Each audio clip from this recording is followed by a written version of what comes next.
Hello dear student, today I shall discuss about the definitions of literary term, that is genre.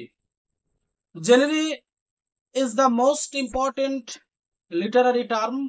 I shall discuss about the definitions of genre, about the conception of genre, about the major aspect of genre. Basically, the word genre first appeared in Middle French. এই জেনারি শব্দটা প্রথম আবির্ভূত হয়েছিল মধ্য ফরাসীয় যুগে and was defined, এবং এটার প্রথম সংজ্ঞা আরোপিত হয়েছিল বা প্রকাশিত হয়েছিল as kind or style, দয়ালু অথবা শৈলী হিসাবে। The word, what is meant by the word genre or the literary term genre? Genre বলতে আমরা কি বুঝি? না, literary terms generally refers to the categorizations or classifications of literary works. Genre বলতে শ্রেণীবিন্যাস অথবা বিশেষ বিভাজনকে উল্লেখ করে সাহিত্যগত কার্যকলাপের উপর ভিত্তি করে। Their shared characteristic, মানে সাহিত্যগত কার্যকলাপের চারিত্রিকগত বৈশিষ্ট্যকে তুলে ধরে, থিমস বিষয়বস্তুকে তুলে ধরে, স্ট্রাকচার গঠনকে তুলে ধরে, অ্যান্ড স্টাইলিস্টিক এলিমেন্টস, এবং কতগুলো শৈলীগত যে উপাদান থাকে। স্টাইলিস্টিক বলতে শৈলী, বাংলায় স্টাইলিস্টিকের অর্থ হচ্ছে শৈলী। শৈলীগত কিছু উপাদান থাকে, সেই উপাদানগুলোকে কিন্তু তুলে ধরে। It's a way of grouping literature, এটা হচ্ছে একটা দলভিত্তিক সাহিত্যিক। It's a way of grouping literature, এটা হচ্ছে একটা পদ্ধতি অফ গ্রুপিং লিটারেচার, সাহিত্যগত দলমত নির্বিশেষে, ইনটু ডিস্টিংক্ট ক্যাটেগরিজ, স্বতন্ত্র বিভাগে বিভক্ত করে। দ্যাট শেয়ার, যেটা ভাগাভাগি করে, কমন ফিচার্স, কতগুলো সাধারণ বৈশিষ্ট্য। Origin and development of the term genre. Origin বলতে আমরা কি বুঝি? যেমন ধরো আমরা ক্লাস 11, 12 বা 9, 10-এও আমরা পড়েছি যে where is taken from of this এসে, where is taken from of this short story, এই ছোট গল্পটা বা এই ছোট প্রবন্ধটা কোথা থেকে সংগৃহীত হয়েছে। ঠিক একই রকম ভাবে অরিজিন কথার অর্থ হচ্ছে উৎস। And development of the term genre, এই জেনরির ব্যবহার আস্তে আস্তে কিভাবে বৃদ্ধি পেল সেটাও কিন্তু আজকে আমি আলোচনা করব। দ্য কনসেপ্ট অফ লিটারারি জেনরি, এই সাহিত্যিক জেনরি, জেনরি কথাটার বাংলা অর্থ হচ্ছে রীতি বা শৈলী। তাহলে সাহিত্যগত শৈলীর ধারণা has evolved over centuries, originating from the need to classify, কয়েক শতক ধরে ব্যবহার হয়ে আসছে এই জেনারি লিটারারি টার্মের ধারণা। Originating from the need to classify and categorise different types of literature, মানে ইংরাজি সাহিত্যের মধ্যে বিভিন্ন ধরনের শ্রেণীবিন্যাস বা বিভাজনের যে প্রয়োজনীয়তা, সেই প্রয়োজনীয়তা পূরণ করে জেনারির উপর নির্ভর করে। তারা বিভিন্ন রাইটার, বিভিন্ন লেখক, তারা তাদের সাহিত্যের যে পাঠক্রম, সে পাঠক্রমকে বিভাজন ঘটায় জেনারির উপর ভিত্তি করে।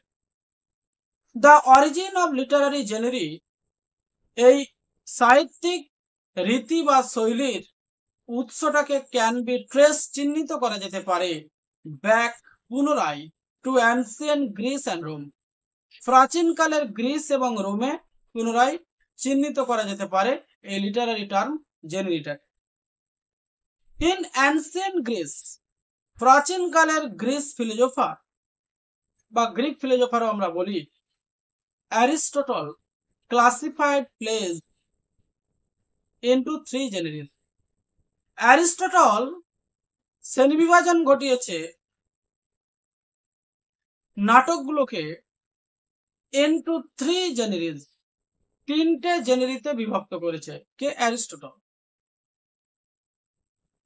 এই জেনারিস গুলোকে তিনটে ক্যাটাগরিতে বিভক্ত করেছে।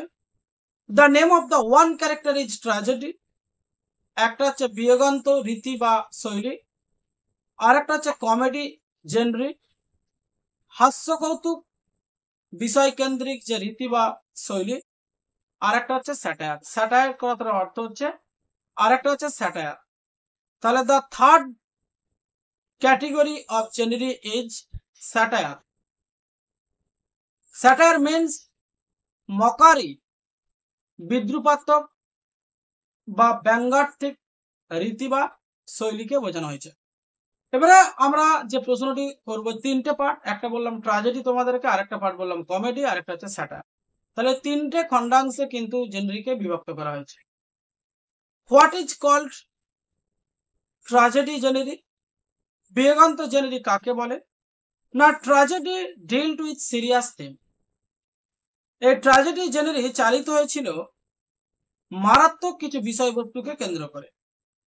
অ্যান্ড ডিপিক্টেড ক্যারেক্টার্স, কিছু চরিত্রকে তুলে ধরা হয়েছে ফেসিং ডাউনফল, তাদের পতন ঘটিয়ে, অর সাফারিং, অথবা দুঃখ বা যন্ত্রণার মধ্য দিয়ে কিছু চরিত্রের যখন অবসান ঘটে বা দুর্দশাগ্রস্ত পরিস্থিতি নেমে আসে, সেগুলো হচ্ছে, এমনি আমরা দেখবে কোনো নাটকের মধ্যে যখন দেখবে চরিত্রগুলোর খুব কষ্ট পাচ্ছে, যে চরিত্র কাল্পনিকভাবে, ধরো ম্যাকবেথ নামক যে চরিত্রটাকে উইলিয়াম শেক্সপিয়ার তৈরি করেছে, ম্যাকবেথ ডানকানকে হত্যা করার পর ম্যাকবেথ যখন নিজেই কষ্ট পাচ্ছে, তখন সেটা ম্যাকবেথের মধ্যে একটা দুঃখ বা কষ্ট অনুভূতি হচ্ছে, সেটাকে আমরা ট্র্যাজিক ক্যারেক্টার বলি।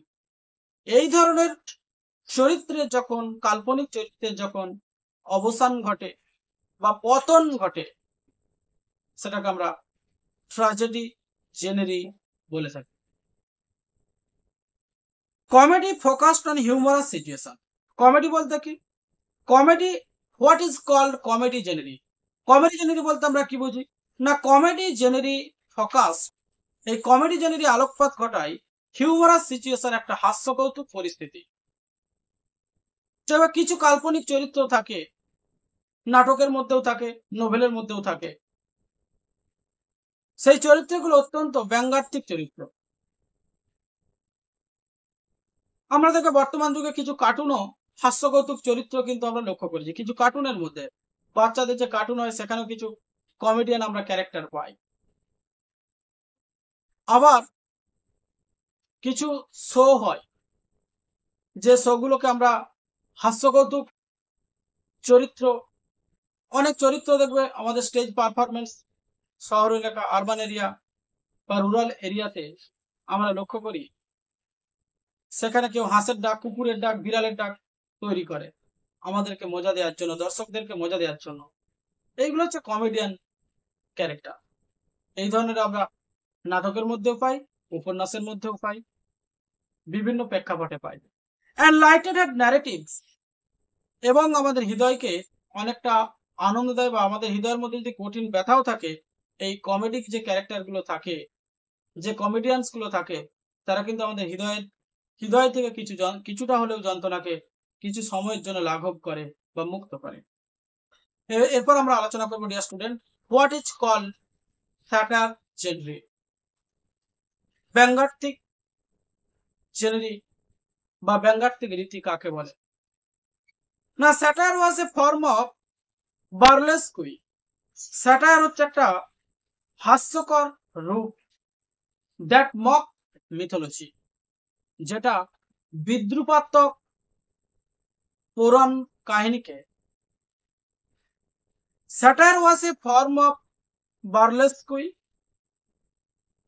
স্যাটায়ার হচ্ছে একটা হাস্যকর রূপ বা গঠন, দ্যাট মক মিথোলজি, যেটা হাস্যকর পৌরাণিক কাহিনীকে তুলে ধরে বা পুরাণ কাহিনীকে তুলে ধরে। দিস ক্লাসিফিকেশন প্রোভাইডেড, এই শ্রেণী বিভাজনটা যোগান দেয় এ ফ্রেমওয়ার্ক, একটা কাঠামো বন্দি কাজকে তুলে ধরে, ফর আন্ডারস্ট্যান্ডিং, মানে একটা ফ্রেমের মধ্যেই যে কাজটা বন্দি থাকে, সেটাকে আমরা জেনারি বলে থাকি। ফর আন্ডারস্ট্যান্ডিং, বোঝার জন্য, and analyzing dramatic works, এবং আমাদের কতগুলো নাটকীয় কার্যকলাপ থাকে সেগুলোকেও বিশ্লেষণ করে। During the Roman empire, Roman সাম্রাজ্যের সময় দিস ক্লাসিফিকেশন এক্সপ্যান্ডেড ফার্দার, এই শ্রেণী বিভাজনগুলো আরো প্রসারিত হতে শুরু করেছিল। তাহলে রোমান সাম্রাজ্যের সময় জেনারির যে শ্রেণী বিভাজন, ট্র্যাজেডি, কমেডি, স্যাটায়ার্স, এর বিভাজনগুলি ব্যাপকভাবে প্রসারিত হতে শুরু করেছিল।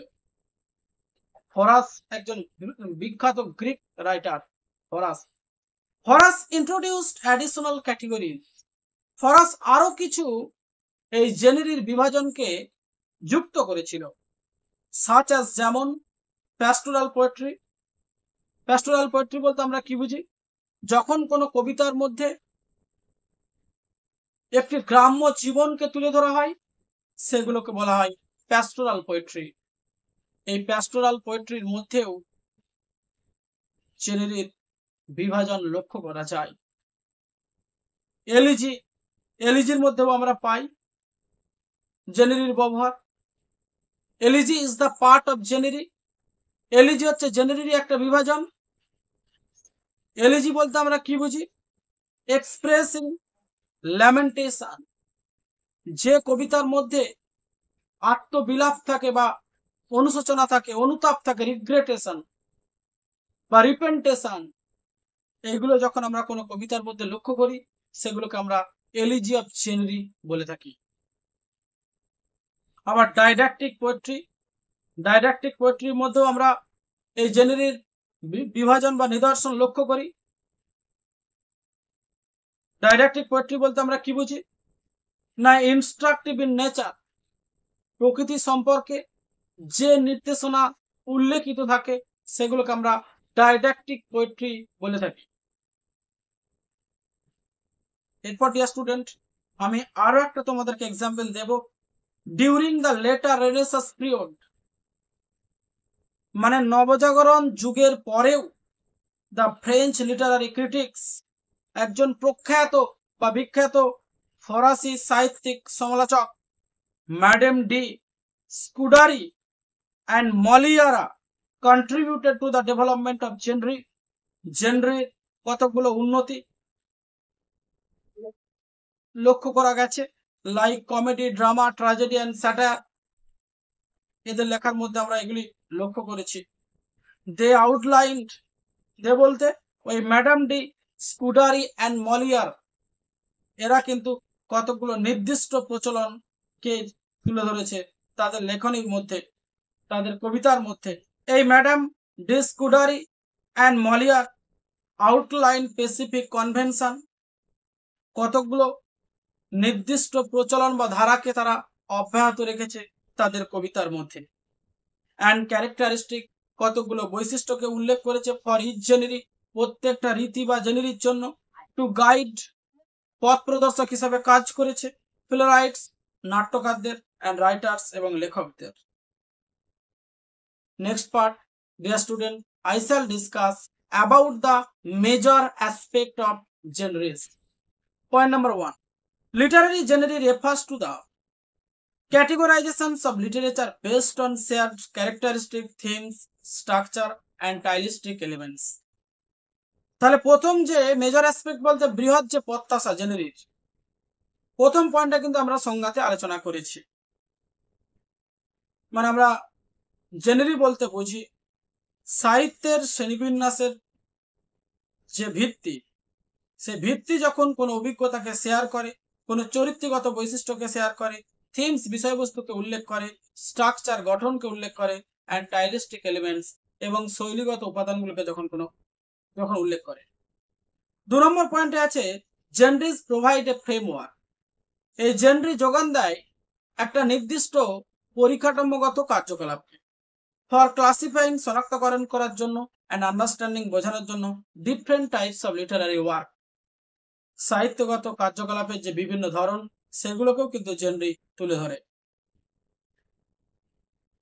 দেয়ার are various major genres in literature. সাহিত্যের মধ্যে বিভিন্ন ধরনের, বিভিন্ন শ্রেণীবিন্যাসের উপর ভিত্তি করে মানে বিভিন্ন ধরনের জেনারির ব্যবহার আছে সাহিত্যের মধ্যে, যেমন পোয়েট্রি কবিতা, প্রোজ গদ্যাংশ, ফিকশন কল্পকাহিনী, ড্রামা নাটক, নন ফিকশন যেটা অলৌকিক কাহিনী, হিস্টোরিক্যাল ফিকশন ঐতিহাসিক কাহিনী, মিস্ট্রি রহস্যজনক, fiction science fiction, historical romance etcetera. Each genre, point number 4, each genre has its unique convention. প্রত্যেকটা জেনারির মধ্যেই আছে ইউনিক কনভেনশন, একটা আধুনিক মানের প্রচলন, অ্যান্ড এক্সপেকটেশন এবং প্রত্যাশা, দ্যাট শেপ যেটা আকৃতি দেয়, the narrative structure, the narrative বর্ণনাময় গঠন, অ্যান্ড কন্টেন্ট বিষয়বস্তুকে উইথিন দ্য জেনারির মধ্যে।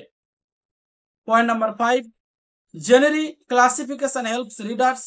এই জেনারির শ্রেণীবিন্যাস পাঠকদেরকে সাহায্য করে ফাইন্ড বুকস, বই খুঁজে পেতে, that align with their preference and interest, যেটা তাদের পছন্দ এবং আগ্রহকে উল্লেখ করে। ইট অ্যালাউস দেম, এটা তাদেরকে অনুমতি দেয় টু এক্সপ্লোর, বিশ্লেষণ করতে, স্পেসিফিক থিমস, নির্দিষ্ট বিষয়বস্তুকে, অর স্টাইলস, শৈলীকে, দে এনজয়, যাতে করে তারা উপভোগ করতে পারে। এর পরের পয়েন্ট আমরা আলোচনা করব, point number 6, authors often choose to write. লেখকরা প্রায়ই বেছে নেয় উইথিন এ পার্টিকুলার জেনারি, একটা নির্দিষ্ট রীতি, টু কানেক্ট, সংযুক্ত করতে, উইথ স্পেসিফিক অডিয়েন্স, নির্দিষ্ট দর্শকদের সাথে। মানে কোন শ্রেণীর দর্শকরা কোন রীতিটাকে বা কোন জেনারিটাকে পছন্দ করবে সেটা নির্দিষ্ট করে লেখকরা। অর এক্সপ্লোর, বিশ্লেষণ করে, সার্টেন টপিক, সুনির্দিষ্ট টপিকস, ইউজিং এস্টাবলিশ কনভেনশন, প্রতিষ্ঠিত প্রচলনকে ব্যবহার করে। তাহলে টোটাল বিষয়বস্তুটাই আমি তোমাদেরকে আলোচনা করলাম। এরপর একটি উদাহরণ দিয়ে তোমাদেরকে বিষয়টা আরো ক্লিয়ারেন্স করে দেব। যেমন ধরো জেন অস্টেনের একটি বিখ্যাত, ফর এক্সাম্পল জেন অস্টেনের একটি বিখ্যাত উপন্যাস Pride and Prejudice. This novel falls within the genre of historical romance. এই উপন্যাসটি একটি ঐতিহাসিক রোমান্সের রীতির অন্তর্গত। It is set in 19th century England. এই উপন্যাসটি 19বিংশ শতাব্দীতে ইংল্যান্ডে স্থাপন করা হয়। অ্যান্ড ফলোজ দ্য স্টোরি, এবং যে গল্পটি অনুসরণ করে এলিজাবেথ বিনেট, একটি ক্যারেক্টার ছিল যে ক্যারেক্টারটির নাম হচ্ছে এলিজাবেথ বিনেট। এলিজাবেথ বিনেটের গল্পটিকে অনুসরণ করে। And she navigate social expectation, সে নেতিবাচক দিককে তুলে ধরে, সমাজের প্রত্যাশা, ভালোবাসা অ্যান্ড ম্যারেজ এবং বিবাহ, এবং সোসাইটাল এক্সপেকটেশন, সামাজিক প্রত্যাশা, ভালোবাসা এবং ম্যারেজ, বিবাহ, এর যে নেতিবাচক দিক আছে সেই দিকগুলোকে কিন্তু এই এলিজাবেথ বিনেটের গল্পেও তুলে ধরেছে। কে তুলে ধরেছে? না, বিখ্যাত নোভেলিস্ট জেন অস্টেন। তাহলে তোমাদেরকে আমি পুরো বিষয়টা উদাহরণ দিয়ে বোঝালাম। Dear student, I have ended this video today here. Next day I shall meet with you. Everybody take care of themselves. Hello dear student, একটা কথা তোমাদেরকে বলে রাখি, যারা BA first semester English major পেপারের সাজেশন উইথ অ্যান্সার সংগ্রহ করতে ইচ্ছুক, তারা অবশ্যই নিচের ডেসক্রিপশন বক্সে যে হোয়াটসঅ্যাপ নাম্বারটি দেওয়া আছে সেখানে কমেন্টস করে জানাতে পারো। এটি অবশ্যই পেড পিডিএফ কোর্স। আমরা কোনো free paid PDF course provide করি না।